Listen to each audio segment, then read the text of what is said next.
Welcome to the Bendino Podcast, where we're calling a spade. Great to be here with you guys today. Yo, Caitlin, come here. Hey, Stephanie. Yeah, come step into my office. Come on. So as you ladies know, after Saturday, after the video of Stephanie screaming at you, Caitlin, there's been a lot of people talking about this. It doesn't look good optically. But however, this does work in our favor. Nobody's going to ask you guys about the rotations. Nobody's going to ask you guys about the lineups. No one's going to ask you guys where Demiris Dantas is. They're not going to ask you where Mo Billings is. We can use this in our favor, ladies. So today, during shoot-around, I prepared a statement for you two. Caitlin, this is what you're going to say. Stephanie, this is what you're going to say. We're going to use this as a shield. We're going to use this as a way to get people off of our tracks for sucking so badly. And they're going to focus on the relationship between you two. By the way, Caitlin, I'm fully on Stephanie's side. Fully on Stephanie's side, Caitlin, just so you know. I'm always on Stephanie's side. Whatever you did, wrong. You should have been taken out at 3 minutes and 30 seconds into the game. You should have sat there and be quiet. I'm always on Stephanie's side. Why do you think we took Raven Johnson in the first round? Because I don't want you here. But that's besides the point. Folks, Caitlin Clark speaks on the SPAT heard around the world. The screaming match seen by everybody. The biggest story the WNBA has seen since Caitlin Clark entered the league. The biggest story since Brittany Griner was arrested. Damn. Had to go there. Damn. No bullshit. This is the biggest story the WNBA has seen in the last 3 years. It's the biggest story the WNBA has ever seen in the last 3 years. This is bigger than anything that happened in her rookie year. Yeah, bigger than the Kennedy Carter thing, bigger than the Dejanay Carrington, bigger than anything happened in her second year. She got injured, and then nobody gave a shit to talk about the WNBA during her second year. And now here we are, the third year, a few games into the season. Her and Stephanie White already have a few dust-ups. We see Stephanie White grabbing her. We see Brianne January grabbing her. This is the biggest thing the WNBA has going for it right now. And of course, it's Caitlin Clark. But before we get into it, it's actually interesting. All the media outlets that are saying, oh, we shouldn't focus on Caitlin Clark. There's so many great players in this league. There's talent everywhere. Yet they seem to be cashing in on only talking about Caitlin Clark. It's funny how that works, isn't it? Anywho, let's get right into it, shall we? Like the video, hype the video. Let me know your thoughts in the comment section below and subscribe to the channel. That would mean so much to me. Caitlin Clark on her sideline exchange with Coach White. Let's take a listen. First of all, two people being competitive, two people that really want to win. And, you know, I think a lot of those things happen all the time. And I know there's a camera on me, and that's how it's going to be. But there's a lot of people out there in the media or on TV that they think they know a lot of things, and they're just blatantly wrong about a lot of things. And I ride for Steph. I ride for these girls. Steph has my back more than anybody. So, you know, nobody in that locker room, in our locker room, or Steph or our coaching staff thought twice about it. It's just another example of what everybody, all of you, want to blow up and make something that is just lost and not in reality. First of all, two people being competitive. Yeah, you hear that, WNBA media? That's something that you guys just want to blow up. Let us do our thing. Let the dark side do our thing. Let us blow it up. Let us look into some things. Let us peek behind the curtain. You stooges in the WNBA media, how about you guys focus on the ball? Oh, you can. It's not really much to focus on in terms of the ball. All right, so yeah, focus on what we're all talking about. That's a yep. Steph has my back. Woo. Oof. Does she? Does she have your back? Somebody who can't speak positively about you ever in the press, unless she's got a knife, unless she's at knife point. Oof. Stephanie White, fans had to scream from the mountaintops. Herb Simon had to come down and speak with her to, hey, you know, you need to say positive things about the face of this team, right? You know, you need to say nice things about her. Oh, but I don't really have many nice things to say. Well, you got to think of something, Steph. We have a radio show scheduled for you, and you got to say something nice. Okay. I'll think of something. Here, how about whatever I'm going to say for Kelsey, I just say for Caitlin. Yeah, that works. Just make sure you say something nice. Okay. That person has your back. Ooh. There's a lot of people out there in the media, on TV, that think they know a lot of things, and they're just blatantly wrong. You hear that, guys? They love each other. Caitlin loves Steph, and Steph loves Caitlin. There's nothing we can do about it.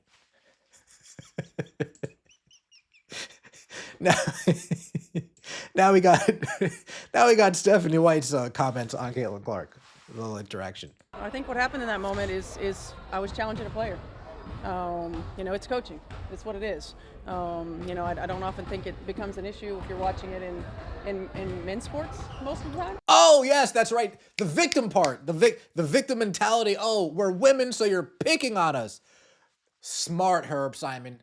That's a smooth move. You and Kelly Krauskopf, smooth move, throwing a little victimhood in there, a little blame the women card in there. Ooh, you guys are good. You guys are good. And my relationship with Caitlin is great.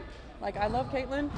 Stephanie loves throwing the little, oh, I'm a woman, so I'm getting treated differently in there. She did this.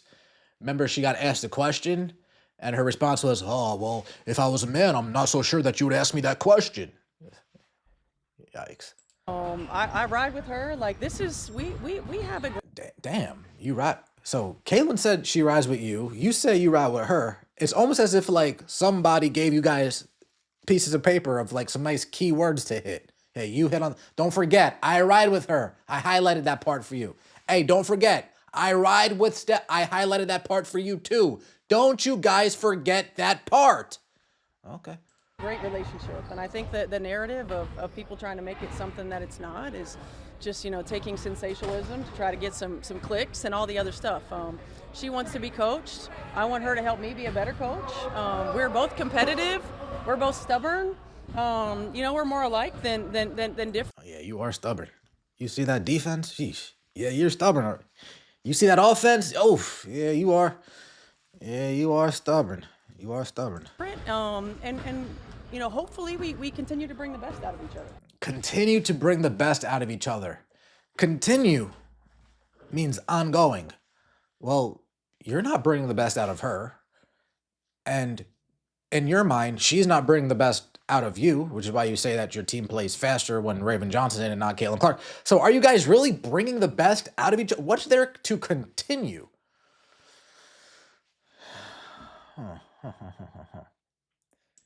Shout out to Millie over there. I'm Millie Rock on any block. New York Liberty fan. Caitlin Clark fan as well. She understands the media aspect of this. Okay. So nobody in the WNBA media asked Stephanie White about the 21 lineups and 11 players used in the first quarter. Nope, nobody asked about that. Because this little spat was their cover. This spat shielded them from actual questions about the product on the floor. They loved it. Like, woo. Thank God that camera caught you two yelling. Whew. They were going to ask us about how bad that game was, but you two really saved our skin there. Or was it wise to bench her star players 3 minutes into the game when every other team is averaging up to 6 to 8 minutes before they pull their stars? How about what happened to Dantas and the lack of a stretch four on the floor when you're looking to relieve pressure and actually not clog up paint with defenders that leads to poor shots and breakouts? Why is the best shooting four on development? Justine Passat.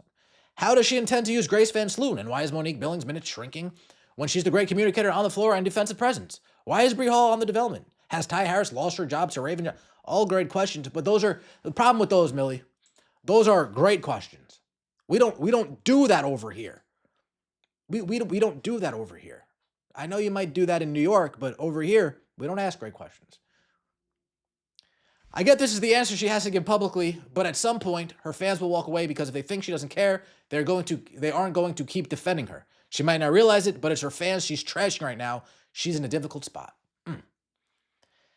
Caitlin needs to stand up for herself. The media and rival fans will call her entitled anyway, so no downside to fighting. Stephanie White pulled her after she accounted for all 8 Fever points, 3 minutes, 30 seconds of the game. Then Portland runs the Fever out the gym. How does a coach that takes you out within 3 minutes of the game have your back. She's basically saying, leave Steph alone, and if I play like ass, that's on me. Cece taking ownership of her actions. Has Stephanie White said the same? No, that's a good point. Stephanie White has her back, but Stephanie White will throw her under the bus and refuse to take accountability herself because she has Cece's back so much. Somebody's got to... Let me just get this out the way, too, because I've touched on this on Sunday. Here we go. They have their little argument on Saturday. Sunday, the Indiana Fever are calling Yahoo Sports and saying, hey, let's get Lexi Hull up there. Sunday, they're reaching Lisa Salter, Stephanie White's wife, reaching out to her friends at ESPN and say, hey, we're facing a little bit of heat. We need you guys to run cover for us. ESPN, Pat McAfee, run cover. They send out word. Shannon Sharp runs cover. They send out word. Cheryl Miller runs cover. All right, we're going to steer the narrative in this way. Open today. Stephanie, Kaylin, come into my office. This is what you're going to say. This is what you're going to say. Don't worry, they're not going to ask about any of our shit product because this is the biggest story going on in the W right now. Just stay to your lines. And then what happens after that? In comes the sports psychologist, reinforcing all of this into Caitlin Clark's head. This doesn't get talked about enough. Every doubt that might go into her mind, the sports psychologist just smashes it in there a little bit more. Turns that doubt into a feeling. Turns that doubt into a moral. Turns that doubt into something I can ground my thoughts in. Every time Stephanie White in the front office says zig and Caitlin Clark saying to herself, zag, zag, zag, in comes the sports psychologist. Motherfucker, zig. Zig right now.